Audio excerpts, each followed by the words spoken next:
Yo, Tbone, did you produce this? Sounds good, right? I read you ask about why hunt the Yeti. I was just going to start with their why. I mean, David Attenborough believing it could exist is probably a good reason. Yeah, that was a good reason. Before that, just this book I'd read in India. It's an account of a 50s British expedition to look for the Yeti. It was a huge, massively expensive expedition sponsored by the Daily Mail. In the 50s, Yeti mania had kind of swept the world after this British mountaineer Eric Shipton took this photo of a footprint. So these guys went out there and they didn't come back with a Yeti. They didn't find a Yeti. Book's actually about the kind of pre-expedition trip to find out where to go, which parts of the mountains to focus on. And that trip found so many credible local stories with consistent tales. Because the foreigners didn't see it, it was like, well, it can't exist then. There are a lot of local stories, and you just realized it had been twisted in the West into this kind of cartoon, whereas there, especially in remote areas, people really believed in this and were talking about it as a real animal. You know, I wonder if you spend some time really getting up to the remote areas of the mountains, we could actually end up finding a story that led to some proof. Yeah. I'm Andrew Benfield, and I am one of the presenters of the BBC Yeti podcast, the one that's a bit more of a believer. So the sound of the mountains, there's wind, there's rivers, there's something very particular to that part of the world, which is prayer flags. On a long string, you'll have little triangles of fabric with prayers written on. And when the wind blows them, it's a very effective way of practicing your faith, actually. You don't have to do anything. The yak bells, the whistles and calls of the shepherds. It's temple bells. It's your boots on gravel and snow. It's your breathing, very laboured a lot of the time. Andy likes to tell the story of the guy he met who talked about low altitude sickness, right? People down in the cities, they get disconnected from nature and from the uplands, and so it's a much more rational existence when you're in the lowlands or in a city, and you've got the internet and you've got TV, and you think that the sum of all human knowledge is there on the internet. And when you're up in these remote places, you are disconnected from that mode of living. You are back to a much more primal way of living. You're back to a much more dangerous way of living. A storm front coming in can be deadly. If you don't keep sure footing on a steep mountainslide, that can be deadly. It is a different kind of existence, but also the cultures there are oral tradition, they're storytelling cultures, and that brings a lot of mythical elements into it, a kind of magic realist approach to explaining life. Whether or not the Yeti exists, I mean, there are lyrical, magic realist tales about the snow leopard, which definitely exists. The fact that they're part of that kind of oral tradition doesn't necessarily tell you whether they're real or imaginary, but they tell you they have an important role to play.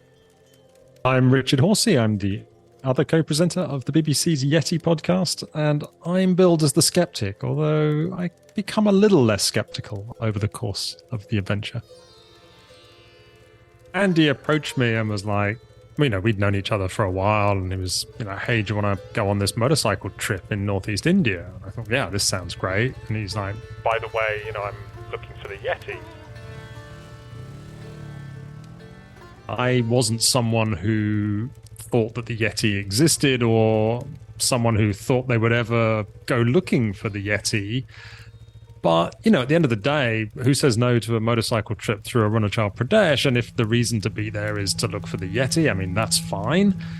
But when I started getting into it, and when we started actually meeting the first people up in the high mountain areas, and they started giving the first kind of first-person accounts, that really changes things. Because, it's one thing to be skeptical. It's another to look people in the eye who are telling you a detailed story with, seriousness and not people who've come to find you, but you've sort of sought out, and to then say, these people are just making things up. Now, that doesn't mean, therefore, they saw the Yeti. People make mistakes, people, jump at shadows, but you don't just dismiss it. It's not something you can easily say, oh, this is just a joke or whatever. So I started to get, more interested and take things a bit more seriously.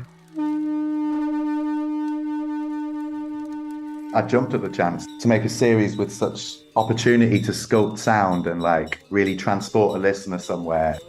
I'm Dan, I am head of sound at Loftus Media, and I was the sound designer on the series. And I worked with another sound engineer, by the way. It wasn't just me. I was working with a guy called Peregrine. Andy and Rich, their journey is as important as the journey of finding the Yeti. And our job was transport the listener to these exotic locations, give it some mystery. It's a beautiful project to work on. I loved it, loved every minute. I went in very much looking for a physical creature. And although, we have Richard as the more skeptical one, that's true. I come a bit more of a kind of like, there's lots of stuff we're told to accept that ain't actually true. And in my former job advising embassies, international organizations on their work in developing countries, one thing they don't do very well is listen to local voices, take them seriously. And so this Yeti thing touched a nerve with me.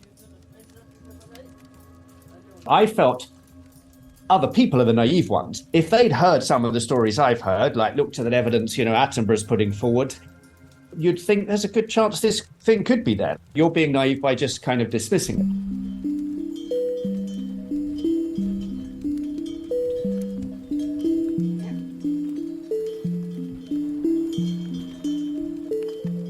Once we got into it, and we realized this thing was taken quite seriously up there and also had this role as a guardian of the forest, of nature.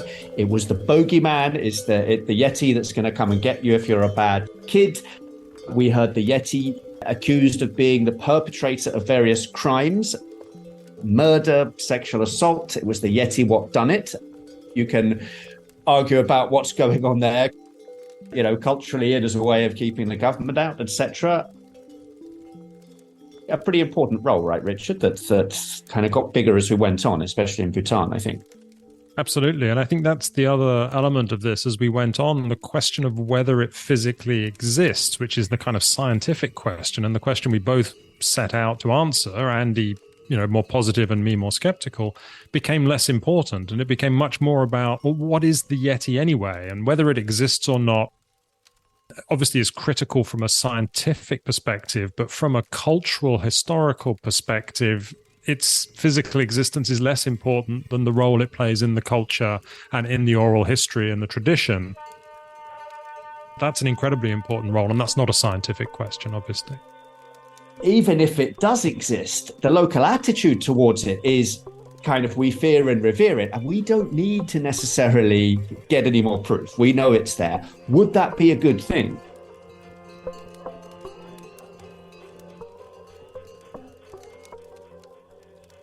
I won't forget in a hurry Lakpadolma Sherpa, who's a yak herder and has been a yak herder for about 60 years. She says she was attacked by Yeti in 1974. This was on the international wires back in the day in the Times newspaper in the UK.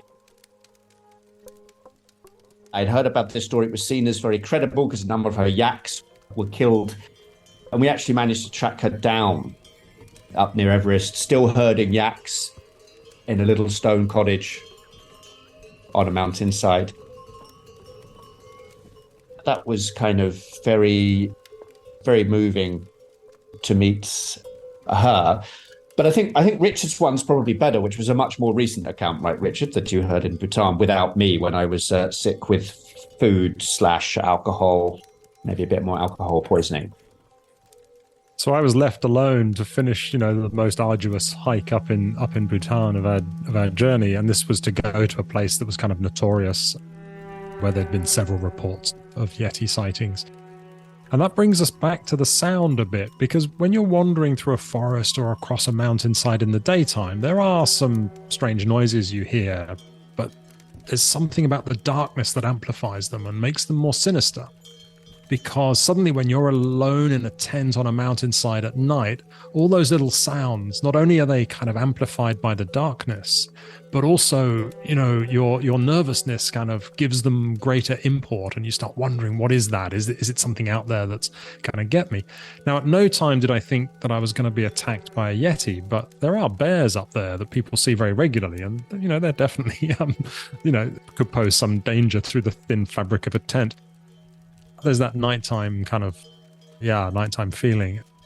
But the next morning, beautiful sunlit morning, and I go to meet Manny, who's a yak herder, who said he saw a Yeti just the year previous. And he took me to the place where he saw it, and he described the encounter. And what was interesting about him was he was clearly a bit of a naturalist, and if it wasn't Bhutan where hunting is illegal, you would say he was a bit of a hunter as well, because he was pointing out, where the deer like to eat the magnolia buds in the morning, and where the different animals are, and was seeing footprints in the mud. So he was quite credible in the terms of his knowledge, but also the way he told the story was very straightforward, very down to earth. He pointed out the rock that he hid behind. And then when I showed him a series of photographs, he went straight for the gorilla and said, apart from the hair color, which was more reddish brown, that's what it looked like, musculature and so on. That, I think, for me was clearly the most credible story we'd heard, and that shook my skepticism. By that point, I was quite doubtful that we were really gonna get anything clear, and I was thinking, this Yeti, it's more of a mystical thing than a real thing. But that one story made me really kind of challenged my ability to maintain my skepticism, and I doesn't mean I suddenly believe the Yeti exists, but that one, made it harder to have this comfortable cloak of skepticism and just say, this is all nonsense. How to explain it? It's hard. Do you think that might have been enhanced by not being with Andy for that section? Maybe. I mean, it's easier when Andy is kind of excited and, asking the questions, and then I get all this kind of more skeptical stuff. I move into the skeptical mode, and then I start to have all the what if but questions. But yeah, I guess I was the one then who was much more in the Andy mode of, wow, this is a really incredible story, and this guy seems credible, and if it wasn't, how do I explain all this? He was someone who knew exactly what a bear was. He'd encountered bears before. It was quite close that he saw this animal as well. I do love that sequence from episode 9 to episode 10. Andy's ill. I love the bit where you're in the tent and you're talking about how the darkness is making the sounds seem more exaggerated, and you're really hushed. It was a really nice scene to build. And then the next morning, I sort of put some zips in and had you sort of emerging from the tent, and then there was like a nice music cue that sort of felt more like sunrise, and that was a really nice scene to build. But you were so quiet in the night, and then you sound more open and relieved in the morning.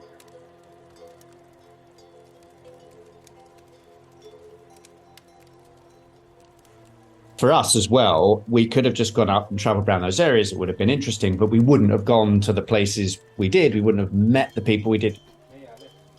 You sit down, you start talking about Yetis, have some butter tea, and you end up talking about lots of other stuff. That's great at getting into, all kinds of things, culture, Buddhism, history. What we didn't want, we're not going to see one ourselves up there a few weeks. That's super arrogant to think when local people, rare to see it in a lifetime. And we really didn't want to do that thing that's been done before, like, a trig cracked. Was that a Yeti? Something moved. No, we're sure it wasn't. It's dark, it's night, there's lots of stuff up there. We were told about the noise it made in Arunachal Pradesh in India. It was a kind of tawi. No, and you can do it better than that, Andy. Tawi! That was the one of two times when we were really close. That was where someone was allegedly killed by one. And the guy was saying, we've seen them regularly in this area. And he'd heard that call. And then he imitated it for us because we asked him to. And at that moment, I was like, please don't let there be a call coming back, because we're quite far from any safe place right now. I'm a bit, I don't actually want it to be real right now. The other takeaways, it's about be curious, don't accept what you're always told, challenge accepted wisdom. realize that not everything's online, that, you know, people who live up in the mountains know a remarkable amount of stuff about flora and fauna and climate and terrain that, you know, you won't necessarily find online. But then in the end, it became also about, is it really good to know everything? And, you know, you feel like this blundering kind of foreign beast that's coming in, trampling over everything, you know, with like, oh yes, but we have to know, we have to find out and tell everyone. And it's like, no, maybe we don't at the end. Yeah. I really can't recommend Yeti enough as a series. It's available now on BBC Sounds, and as I record this, I'm eagerly awaiting the bonus episode to drop. By the time you've heard this, it'll be out. So I hope you enjoy that. Like I say, I really, really recommend it. Thank you to Andrew, Richard and Dan for talking to me for this episode. I loved making this one.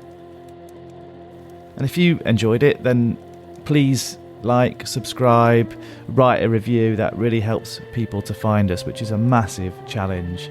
And this podcast does take a lot of effort, so I'd love for more people to find it. And if you really want to say thanks, then go to Tbone Productions. We've got a merch store there. You can get some pretty rad, sounds good, right stuff. This episode was recorded, produced and sound designed by me, Tom Whalley. Thank you for listening.